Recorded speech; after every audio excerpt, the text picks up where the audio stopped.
nabadgelyo korkiina ahaato idil ahaantiinba oo barnaamijkeennii codka warsan iyo wacdaraha nolosha ood markasta kala socotaan barteena youtube-ka ee Xaguwa TV. fadlan haddii aanad hore noola joogin subscribe saar lana wadaag asxaabtaada.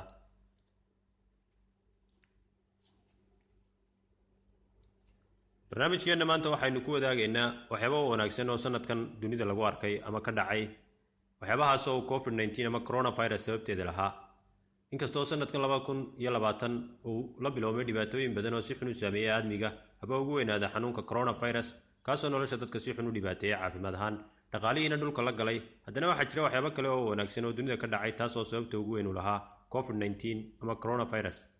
waxyaabaha ugu muhiimsan ee COVID-19 si habboon u maareeyay kumeel gaadh ahaan waxaa ka mid ah waxyaabihii aadka dunida looga cabanayay qayladhaanta daranina ka taagneyd ay ka mid ahaayeen wasakhoobidda hawada oo la yidhi waxa ay keentay isbeddelka cimilada adduunka, taasoo ay kasii dhasheen dhibaatooyinka waaweyn ee dabiiciga ah ee ku soo badanayay dunida sida dhulgariirada, kulaylka, fatahaadaha, dabka kaymihii waaweynaa gubaya iyo hawadii saafiga ahayd ee dadku qaadanayeen oo yaraatay kadib markii ay wasakhowday hawadu, taasoo ay ka dhasheen xanuuno aadmiga la soo darso tiro badani, kuwaasoo ay ka mid ahaayeen qufaca, neefsasho la'aanta ama hawo yaraanta oo ku badnayd meelaha magaalooyinka waaweyn ah.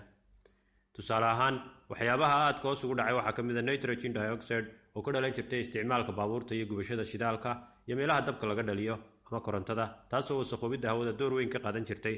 waxayna hoos u dhacday bilihii ugu horreeyay sanadkan 22%. waxaa kaloo istaagay duulimaadadii diyaaradaha, waxaa fadhiistay warshadihii waaweynaa qiiq iyo kiimikada hawada gelin jiray, waxaa yaraaday isticmaalka baabuurta kadib markii wadamada dunidu bando galeen COVID-19 dartii, taasoo wasakhoobidda hawada aada u yaraysay.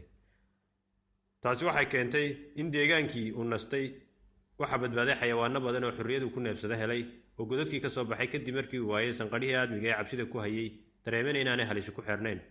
meelo badan oo rajo laga qabin in dhiri iyo doog ka soo baxaan baa cagaar noqday kadib markii cagta laga daayay ee dadku guryahooda iska joogeen. waxaa hamash noqday meelihii walba barwaaqaysnaa, waxaa isgaadhay dhirtii oo bilic horle la soo baxday.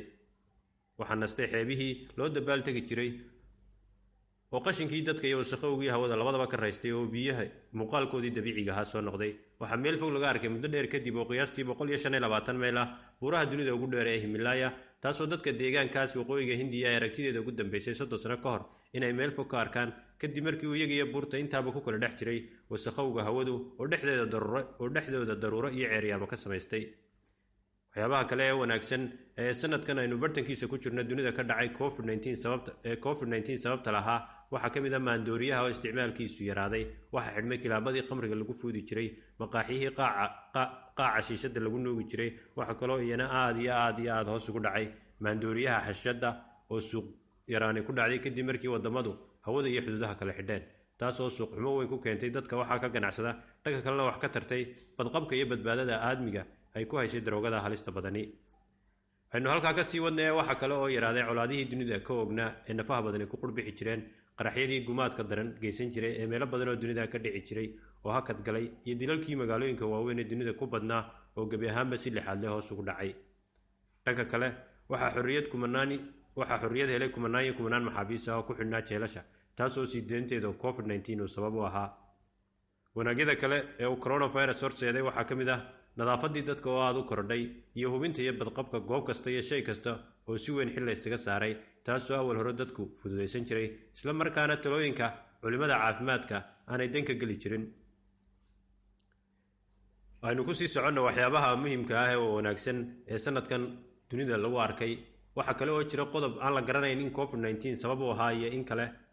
waa Soomaalida oo aad sanadkan deegaankii abuurta dabeecadda u jeclaatay una rartay halkaa cawaysidii, kulamadii iyo xitaa aroosyadii dhulka doog iyo dhirta leh, iyagoo baraha bulshada ku wadaagay sawirro qurxoon oo deegaamada magaalooyin ka baxsan laga soo qaadayo iyo muuqaallo habboon, taasoo muujinaysa dadka Soomaaliyeed inay kasoo raysanayaan nabaadguurkii jeclaanta quruxda kaga dhacay oo kasoo kabanayaan kadib markii ay ka caajiseen kuna daaleen muddo badan meelo lagu sheegay magaalooyin oo ay ka taagtaagan yihiin dhismayaal aduudnimooyin moodo isu ekaanta oo wax qurux iyo farshaxan toona lahayn, suuliga iyo kijaduna meel qura kaga wada yaalaan.